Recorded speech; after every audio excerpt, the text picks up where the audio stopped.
me, Mr. DJ. Hey, check this out. We got a great show coming your way. Good afternoon, sports fans from all around the globe. I am the co-host, Jeff Dawson, East Coast Sports Investors, and this is your closing bell for Thursday, March 23rd, 2023. Let the games begin. Shout out to the NFBC, Sean Giles, Rick Thomas, Scott Kelly, Gary Brown, all in Vegas, Kenny Magner, Jim Christie, and my ass is home on Cape Cod. But that's okay. That's where I need to be with mass launching and 7 apps and everyone else knocking on the door. Hot dogs, popcorn. Let me see. I got the WGC. I got poker. I got the locals. I got a room full. NFL Blitz golf tee, but this is where I'm supposed to be, and I couldn't be prouder and happier. And I'm here with Southside Riley. We were just talking backstage. Just quick eye check on the numbers. And I got one that my gut doesn't feel good. And, of course, I'm wearing the Yukon blue today. We were talking. Actually, you know what? Instead of me talking, so let's bring him in, the one and only Mr. Southside Riley. Good afternoon, sir.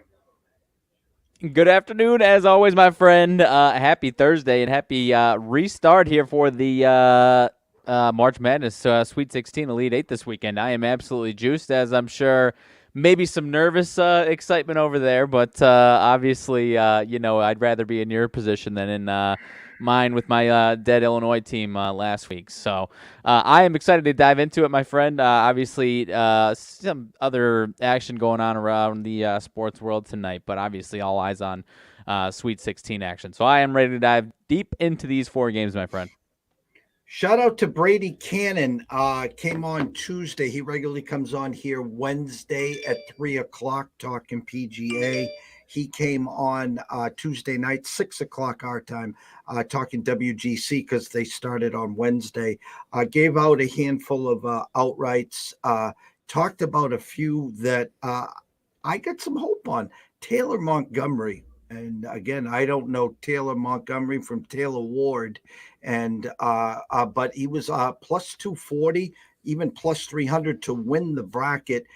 He won yesterday, and today had to face Jordan Spieth, and he won 2-1 against Jordan Spieth, and now is 2-0, and he's in the catbird seat to win that bracket. And I got him at like plus 8,000 outright. Again, just small. As Brady made it and said the best. This is the one tournament you scale back. It's a match play. Anything can happen. As Rahm lost to Ricky yesterday, and you see a lot of these big upsets. But again, in the bracket, there's 4 per bracket, and you play each other, and then most points and whatever move on. Thoughts of a day and a half into the WGC, my friend? No, and I'm glad you said it like that as far as scaling back a little bit. And I'm, I don't dive into these as much as I do the tournament style. I told you that a little bit the other day, but because you just don't know what the deal is with these guys. But kind of like we like to do with golf, anyways. It's a great opportunity to kind of it's not even taking the top off. Because there's obviously no leaderboard, but taking the top off of what you're expecting with the top 5 guys in the world or whatever it is.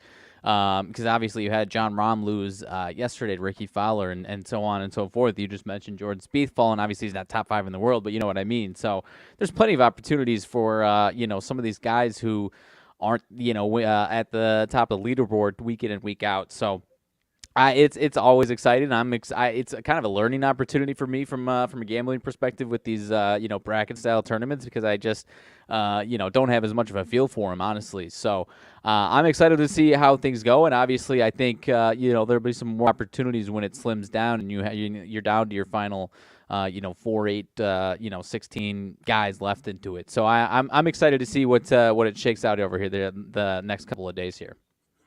Ricky. And there was one other one that was like at 48 and 49, and you had to be in the top 50 to get to the Masters. So that win by Ricky against Rahm, I don't know if that was the saving grace or he had to win one more to get to solidify his Masters. I don't know how that works, but there was two people right on the cusp.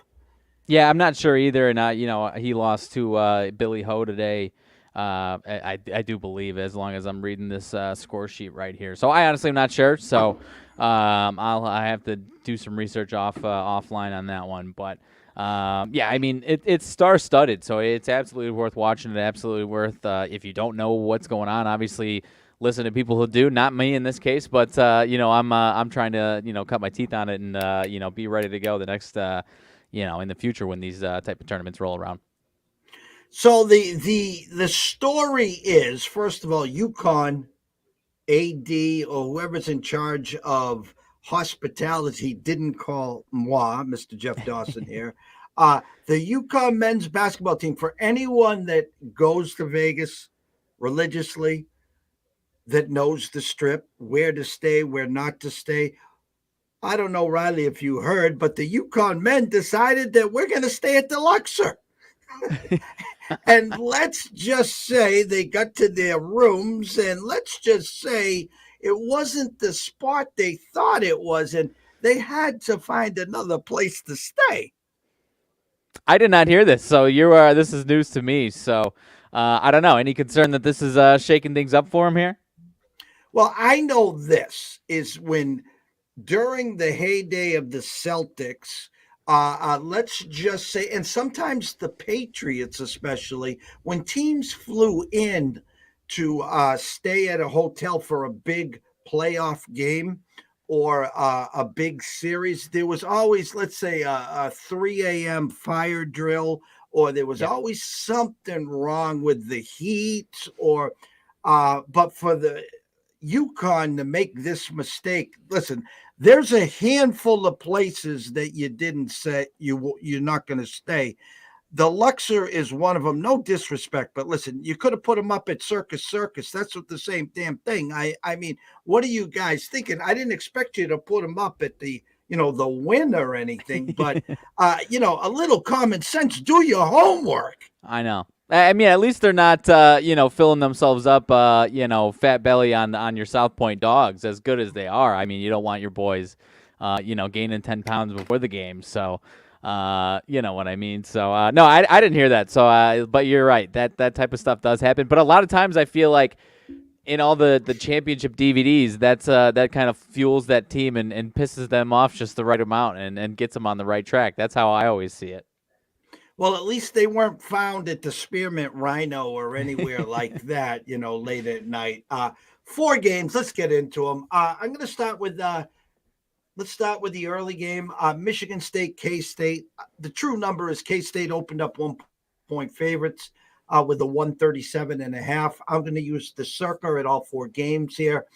Shout out to Mr. Benson, Mr. Metcalf, Derek Stevens, and the Veaston boys. Hope all is well in your world.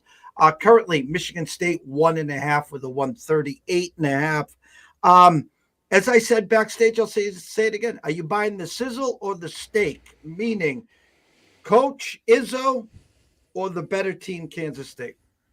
It's a tough one, and I've been juggling all along, honestly. And my immediate answer is that I've been so not against, because I obviously I have so much respect for Izzo, and now at this point, the last remaining Big Ten team, I've got to jump on the bandwagon. But for someone in my case who was screaming for 2 months that I don't think they're going to make out of the first weekend, and now they're here sitting in the second weekend, it's tough for me to jump all the way in on them here against this K-State team. But at the end of the day, I also, I wasn't as vocal about it, but I didn't have, I respected what Kansas State did this season, and they are a good team, but I had a lot of spots where I was picking against Kansas State this year as well. So I'm very, very torn on this one. I'm almost at this point in my head leaning towards Michigan State. But again, like I said, as far as wagering on it, as much as I was against this Michigan State team and not really believing in them, it's hard for me to jump all the way in on them tonight. So I as far as that is concerned, I say that, and I'm leaning towards Kansas State, but I am so torn on this one, and I'm going almost a slight mental lean towards Michigan State. And maybe that's my Big Ten homerism peeking out, but I don't know. And here's the funny.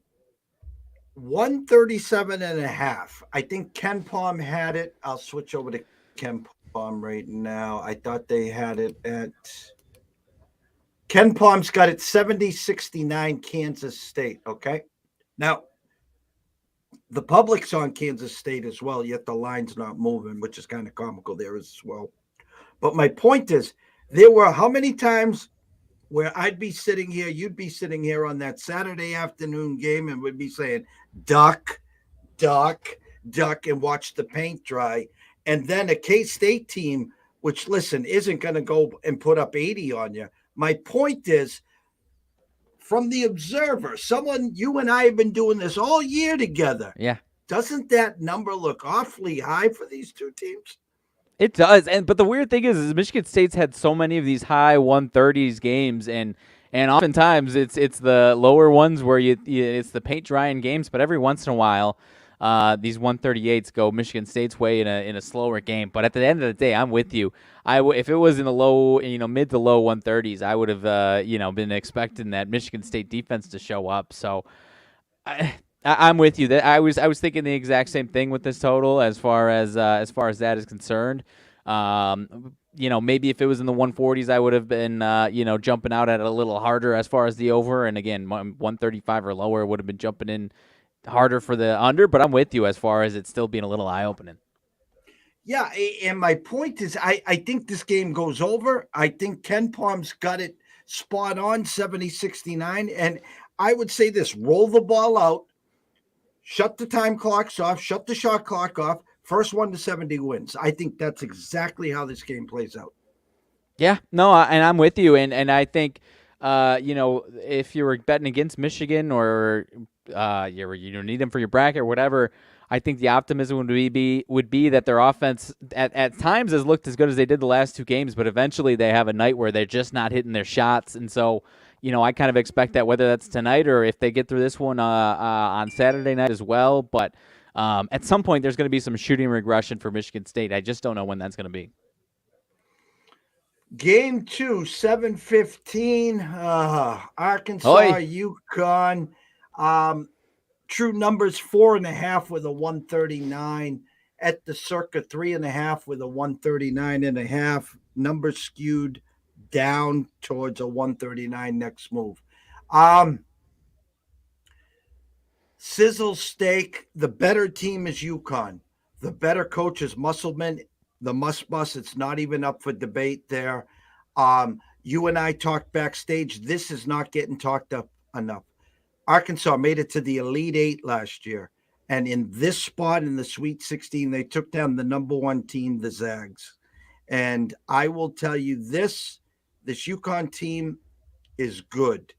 I think last year's Zags team was a tad better. I want to say they were the number one team in the tournament coming in, if I'm not mistaken. I think they were actually, Riley.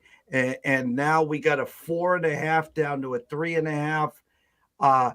Vegas is telling me 72-68 UConn. Again, I'll even add a little salt to this one. Roll the ball out, shut the clocks off. First 1 to 75 wins this game. Yeah, and I can't add too much other than that. And I don't know how to verify whether Gonzaga was the number one for sure. They only had 3 losses coming into that game, so they were pretty damn good. And for Arkansas to show up and win that game was obviously huge there. So and then Arkansas ran into Coach K in his swan song and the that Duke team playing for Coach K one last time. So I'm with you. I'm optimistic for you and I'm nervous for you, honestly. So I think you're fair to have the nervous energy here. I really think that's a coin flip on this game. And maybe that leads me to the, taking the extra points with the dog. But, and if best case or worst case, maybe UConn wins it by, a couple field goals at the end and a missed shot by Arkansas to tie it or something like that. But I think this one's going to be a barn burner, man. So I'm praying for you, but I don't know. Do you think this one goes over that total then? If you're thinking first 1 to 75, I would probably first 1 to 72, 73. I think again the number's spot on. I think Arkansas here is going to be cute. In other words, Jordan Hawkins is not going to be getting open looks. Okay. I said for this whole time, they're going to go as far as Jordan Hawkins takes them.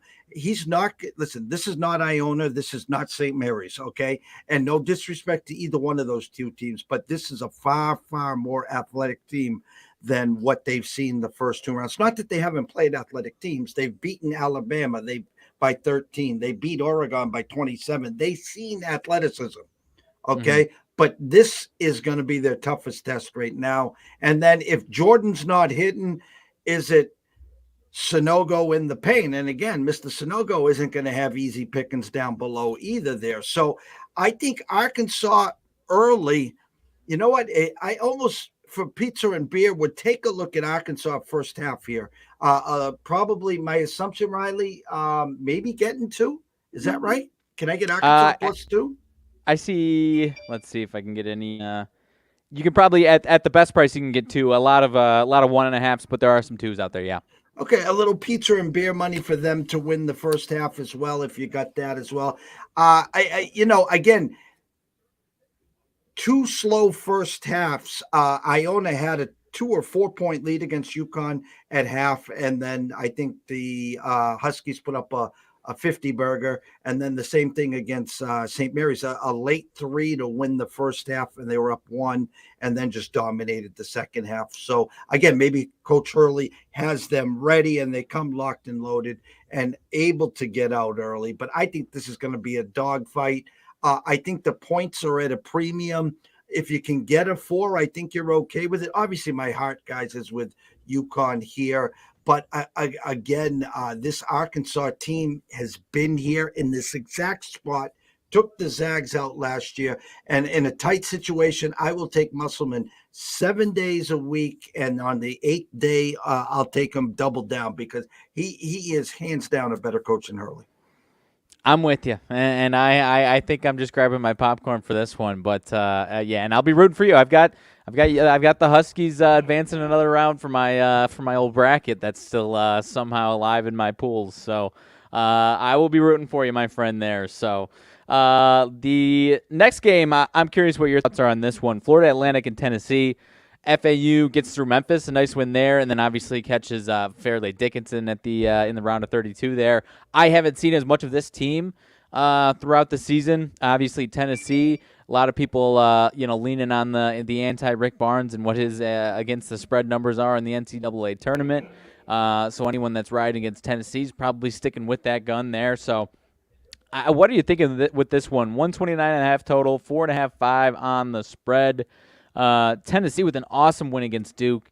But obviously, FAU kind of, at least in tonight's games, are concerned. The one mid-major underdog team that's remaining here in these 4 games. So, the public kind of falling in love with them to some degree. But I don't know. Any love either way on this one? This is the way I look at this game. Now, my first bracket, the main bracket, I had Tennessee advance into the Final Four, and I cringed every time I looked at that, obviously. They could have got knocked out first game, second game, but obviously they didn't. Here's the way I look at this. Duke opened up 1-point favorites, and the crowd just took them to 3.5, 4. All those people that got burnt by Duke on Saturday, have Tennessee Vol tickets because they're like, shit, if you can beat Duke that way, we're going to grab Florida Atlantic, who they've never seen before. And I think they're up to about 35 wins this year. I had a true number of 5.5 with a 130. Now down to 129.5, 5.5. Look at Rick Barnes' resume in the Big Dance. It's not good. And Tennessee, by far the better team.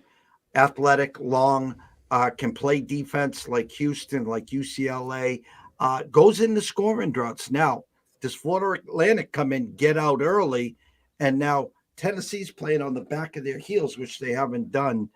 They didn't do on Saturday. I think the number's spot on. My gut tells me Vols find a way to eke out a win.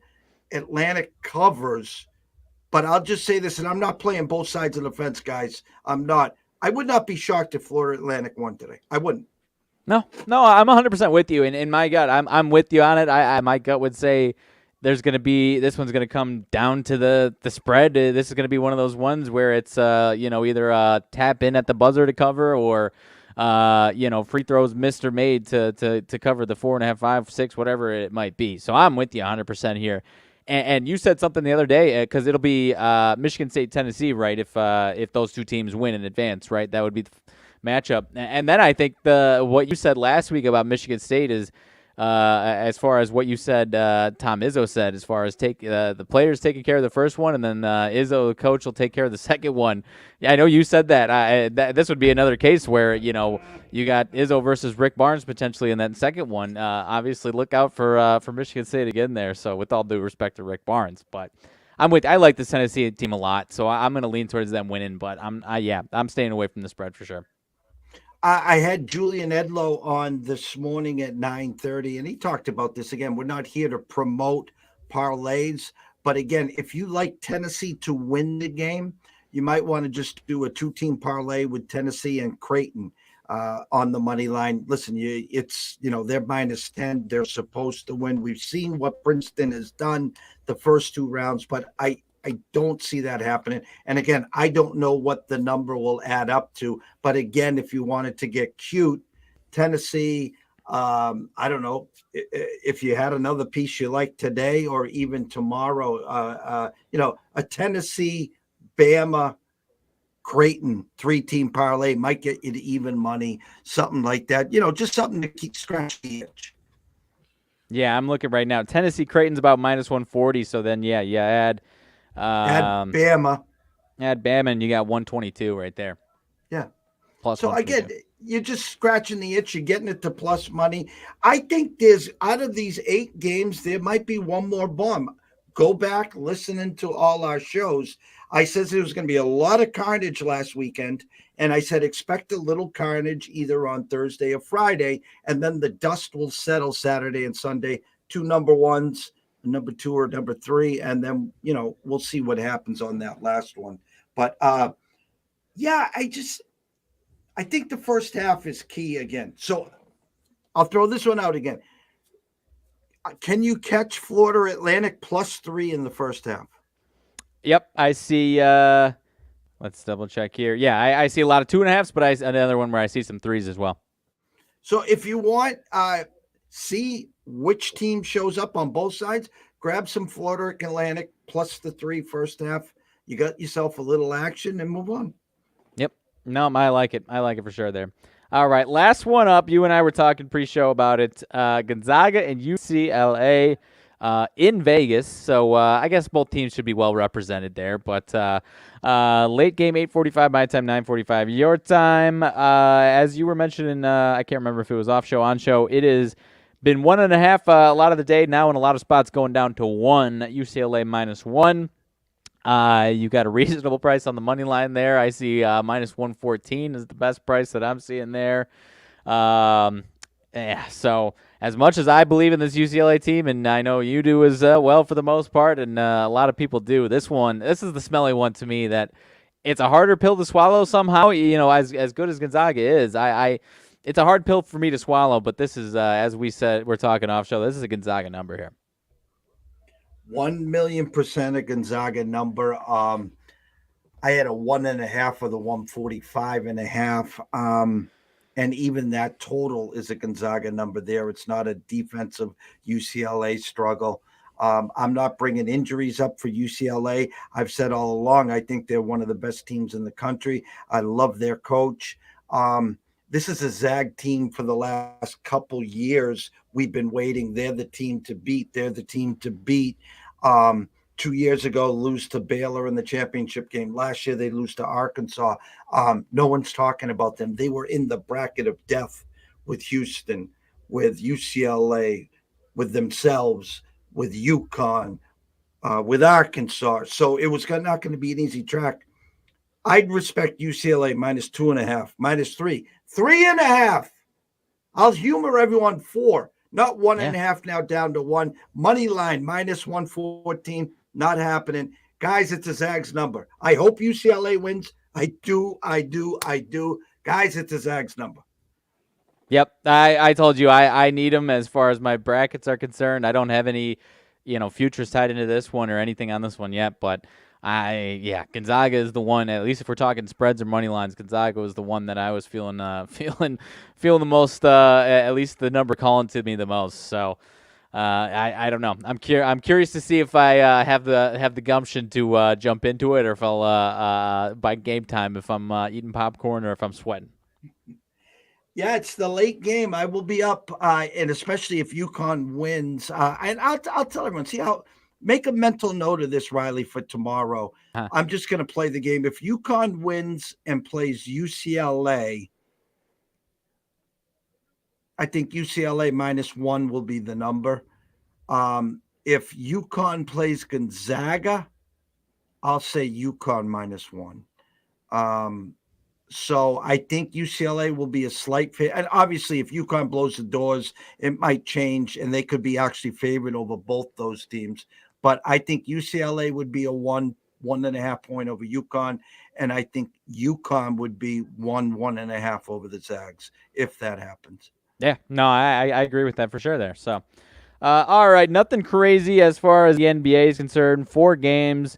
And I personally don't. So there's one game that does stink to me a little bit here, but I don't personally love diving into the NBA or something like this when there's a massive event and all eyes are on college basketball. So we can touch on it real quick. But Knicks and Magic, Knicks -2.5. Knicks have lost 2 in a row, so you can see them bouncing back. But this Orlando team has been they've cooled off quite a bit. They've won 2 of their last 3, but this one was screaming Magic to me, but another one where I'm just not touching it with with all eyes not on the NBA tonight. 100% a Magic number. I had a 2.5 for the 230 down to 2.5, 227.5. Absolutely, positively an Orlando number. None of us will be playing it. Anyone watching and listening, we got a lot of people watching too right now, guys. If you want some pizza and beer money, go ahead, whatever. But keep your eyes on the kids tonight. Support the kids. Maybe dabble in some hockey. But yes, it's an Orlando number. Yep. How about the other one? A couple of games that are playing twice here in a couple of days, the same matchups. OKC and the Clippers. OKC, you were right about it the other day. OKC gets the win at the Clippers. Now they're playing again in LA. Clippers -4. Another round of applause for the Thunder this year for us. Clippers -4. Thinking the Clippers get their lick back tonight, or do you think the Thunder have got a nice chance of winning 2 in a row? Well, let me ask you a question. We haven't talked about it. The Paul George injury. Is the team done? Are they? I mean, I know they said 2 to 3 weeks, but we know he's not the quickest of healers, first of all. And this team has just played grab ass all year. We've been waiting and waiting and waiting to jump in on a future. Could they make it to the NBA Finals? Absolutely. Could they lose in the first round? Absolutely. Yeah, it depends who they play in the first round. If they're, I just don't love his chances of, I don't feel optimistic that when he's ready to go, he's going to be 100% fresh and rolling. So if the playoffs ended today, they'd be playing the 4 seed in the Suns. So presuming Kevin Durant is healthy and ready to go. So with no Paul George against the Suns, I wouldn't be having a lot of faith in the Clippers to get out of that one. So there is a lot of it depending on who they play. They could play the Kings in the first round. They could play the Grizzlies. They could slide if they have a rough week or two. They could slide into the play-in tournament there. So the West is still so many variables. So if they can make it through the second round and he gets back, then the optimism can definitely pick up because they'll probably knock off a pretty good team in the first round there. But I don't know. I would be leaning towards maybe getting bounced in the first round just because they're playing a good team in the first round. Yeah, again, the Wild Wild West, I literally don't have anything to say about it. And it's funny because back east, the Celtics and their coach, now they've made the wrong mistake. They never should have hired this guy. Okay, you already had the duck boats to parade, and now you're the 3rd seed or about to be the 3rd seed. And, what am I supposed to cry, just like Jaylen Brown right now? A lot of bad stuff coming in back east with the Celts and the locals. So it's up for grabs. I'm glad in August, September, we had the Bucks to win the East, the Bucks to win it all. I'll stick with the Bucks right now. The Bucks stops here. Yeah, no, I'm with you. And as far as the Celtics, they could slip to the 3 and have to play potentially. They could do it as the 2 seed too, but that Miami team starting to creep into that top 6 potentially and grab that 6 seed, and would be a tough first round matchup for whoever's the 3 seed there, Boston or Philly. And I want to add this: people, I don't want to say trends, but this does happen every so often. And just again, pizza and beer money. We're too late to the dance for Embiid for MVP. He's minus 240 and growing each day. But in Philadelphia this year, the Phillies went to the World Series, the Eagles went to the Super Bowl, and their soccer team went to the championship game as well. So if anyone here listening right now wants to put something on the 76ers to win the East and to win the championship, I have no problem with that. Again, 3 of the teams locally got to the championship game. They're 0 for 3. So maybe Philly in the East, you get them, I think, plus 450 or 500.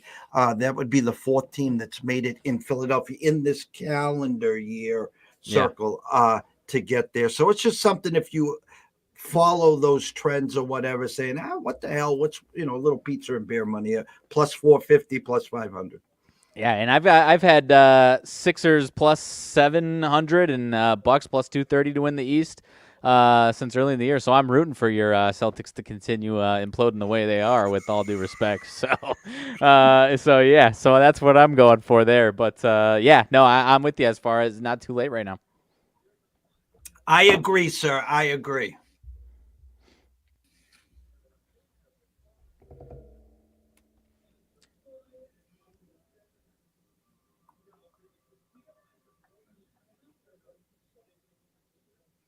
You there? Yeah, sorry. I wasn't sure if I was frozen or not there. No, you're fine. You're up. All right. Any closing thoughts on the NHL? Yeah, I got to pull up some team totals. Everyone grab your pens and paper. Big slate in the NHL right now tonight. Let me see if we can grab a couple plus dogs for everyone. 6:37 early start. The Wild team total over 3.5 at Philadelphia. Speak of the devil, plus 130. Take a look at that. Take a look at Toronto team total over 3.5 plus 110 at Florida. Carolina team total over 3.5 plus 135 at home against the Rangers. We'll leave your Blackhawks in Washington alone. The Montreal Canadiens team total 1.5 over 175 at Boston today. You don't see those ones. Don't touch it, guys. I'm just laughing. And the Bruins team total 4.5 under. I have this game at 5-1 or 4-2. So if you think the Bruins can get 5 tonight, you can go get them team total over 4.5 plus 130 to get to 5 or better. Here's a sneaky one tonight. I know everyone's playing Tampa team total over. I like Ottawa team total over 3.5 plus 135 at home against the Lightning. Dallas team total over 3.5 plus 105 against Pittsburgh. They played last night against the Avs, and Dallas sitting there waiting. Nothing there. And that's it. Closing thoughts, sir. My friend, that sounds good to me. As opposed to the NBA, there's still, as you lay it down, there's still some better value in the NHL as compared to the NBA there. So, no, I'm ready to rock and roll for these the next 4 days of college basketball action. Obviously, again, I'm probably sound like a broken record every week, but got to stay true to just because there's the 4 biggest events of the day and your favorite events of the year going on doesn't mean you got to bet on all 10 units on all 4. So stay true to yourself, and if you love something and it fits into your process, then obviously fire away. But you don't have to fit everything into the same category there. So I'm ready to rock and roll. I'm holding myself back to probably just 1 play tonight. So we'll see how it goes, and then obviously 4 more games tomorrow, and then we can break down the Saturday games at the very least tomorrow. So I'm ready to rock and roll for these next 4 days, my friend. Public side today, guys. Florida Atlantic, Kansas State, UConn, and UCLA. Those are the 4 public sides today. And also what I talked about with John Merges this morning at 10:30 is the unders came in at like 75, 80% on Thursday, Friday, Saturday. We saw some overs Sunday. So here's what I'm going to say to you. If you guys were an under player and made bank Thursday, Friday, Saturday, and think you're going to come back here Thursday, Friday, Saturday, Sunday, and do the same thing, do yourself a favor. That bank that you made, put it to the left here, grab about 15, 20% of it. And if you want to stick to that routine, fine. Watch when this tournament's over, how those overs start to creep back. And it's not as 80-20 where it'll end up probably 60-40 or somewhere like that. So just keep a close eye on those totals as well. Yep, 100% with you. And then, maybe next week they might even be close to even up by next week, and we might be talking about Final Four and championship a little differently. So I'm with you 100%. That was great closing advice on that one. Tonight at 9:00, myself and Scotty Webb will talk the WBC and we'll talk some MLB futures. Tomorrow, I think we're quiet in the morning. Not sure early afternoon. I know at 3:00, myself, Johnny VTV, and Matt Grissom will have 3 men in a box talking college baseball for the weekend. If you're available tomorrow, we can do a bell before or we can do a bell after. It's up to your schedule. Tomorrow, we can solidify that. The weekend, I'll be locked and loaded in here. The games start later. So anytime if you want to jump on, we can break down some of these games. And the real lead in and carrot here is a week from now, we'll be talking MLB. It's insane. I was looking yesterday and couldn't believe how close it was. So, I'll be ready for it. And I'm available all afternoon, so we can definitely get a bell in tomorrow. From myself, Jeff Dawson at EC Sports Invest, from the one and only Riley _Magnuson, the one. We appreciate every one of you guys. Listen, if you're not following us on YouTube, you miss a show, you want to go back, go over to YouTube. Subscribe to East Coast Sports Investors. It's free. And I need to get back to what I used to close and how I close. Very simply is this.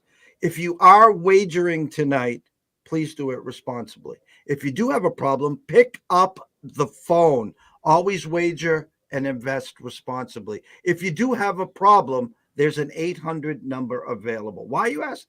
Myself and Riley care. We want to see you here all the way through 2023 and beyond. Okay, guys?